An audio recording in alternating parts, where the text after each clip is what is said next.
Conflict is building in Wakanda as Black Panther tries to salvage what remains of his kingdom.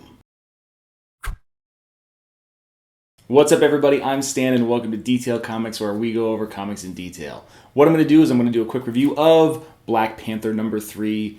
So, Black Panther number 3 is a book from Ta-Nehisi Coates and Brian Stelfreeze, and overall, this book it's great. It's really a really interesting telling of the Black Panther story, and unfortunately, this issue suffered from a little bit of a delay, but with it here finally, I'm really glad to talk about it.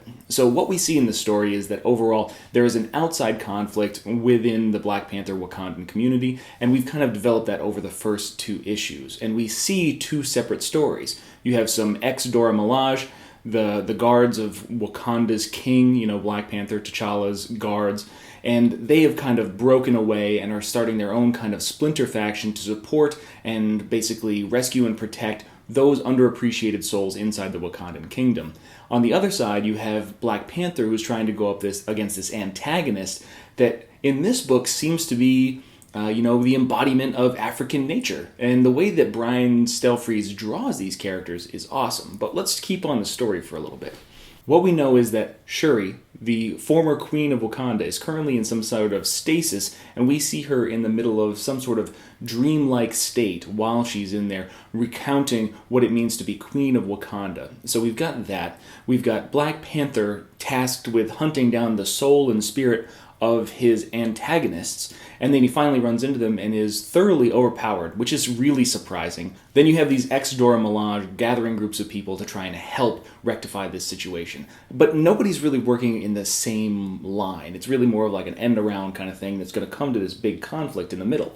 So overall, the story is very intriguing. It's not broken into easy-to-consume components like a 3-issue, 5-issue, 8-issue arc, something along those lines. This is going to be a story that Ta-Nehisi Coates is writing over all 12 books that he's planning to do, and that gives me a really great hope for the long game, because there's a lot of different stuff, there's a lot of moving parts, and he's giving them each enough service to kind of keep everything moving forward and make sure it's still one of my favorite books.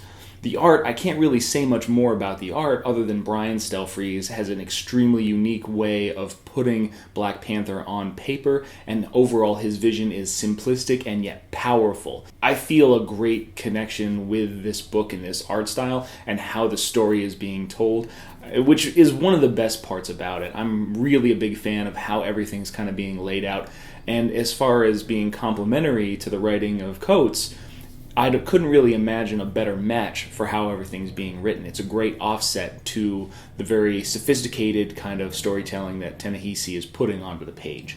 Overall, like I said before, and I will say again, if you're not reading Black Panther, it's definitely something that you should check out. It's a great book, and while it might not necessarily be a direct link to the Black Panther movie, it's going to give you a great idea of the character and the struggles that happen being a ruler, being a king of this most technologically advanced nation on the planet. So that was my quick review of Black Panther number 3, but I want to hear what you have to say about it if you had a chance to read it, so hit me up in the comments. If you like what you see, hit that like button down below, and don't forget to subscribe to get more news, reviews, and commentary on comic books, comic book movies, comic book TV shows and games, and anything and everything inside the world of comics.